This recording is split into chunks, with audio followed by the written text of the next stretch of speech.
তো গাইস আজকে নতুন একটি চ্যালেঞ্জ নিয়ে চলে আসলাম। এই চ্যালেঞ্জ হলো বোম্বাই মরিচ খাওয়া। বোম্বাই মরিচ খাবো, ফুচকা আমি 4টে বোম্বাই মরিচ খাবো, দেখি আমার কোনো রিয়াকশন আছে কিনা। দেখা যাক, আসুন তাহলে। এই দেখেন, এখানে 4টে বোম্বাই মরিচ আছে, আর এখানে হলো মিষ্টি টক আর টক একটা।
সেই লঙ্কা খেতে খেতে আমার এমন পরিস্থিতি ছিল ঝালেতে, ভিডিও চ্যালেঞ্জ চলাকালীন ভিডিও অফ করে দিতে হয়েছিল।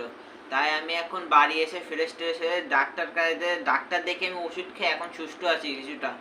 3 ঘন্টা 3.5 ঘন্টা পরে মানে আপনাদের সাথে কথা বলছি। আর আপনারা যারা ঝাল খেতে পারেন না তারা কোনো সময় চেষ্টাও করবেন না। আর যারা প্রচুর পরিমাণে ঝাল খেতে পারেন তারা শুধু বোম্বাই মরিচ খাওয়ার চেষ্টা করুন। তাই একটা, আমি তো 4টে খেয়েছি, আমি তো অজ্ঞান হয়ে যাওয়ার মতন। আর যদি এরকম ভিডিও যদি আপনারা আরও চান তাহলে লাইক কমেন্ট শেয়ার করবেন ও অবশ্যই করে সাবস্ক্রাইব করবেন। আপনাদের জন্য এই কষ্ট করে একটা ভিডিও বানাচ্ছি। এই ভিডিও বানাতে গিয়ে আমার অন্য কিছু হয়ে যেতে পারতো, কিন্তু আপনারা আমার সাপোর্ট করছেন বলে ভিডিও বানাচ্ছি। তাই প্লিজ আমার সাপোর্ট করবেন আর আমার চ্যানেলটি সাবস্ক্রাইব করে দেবেন।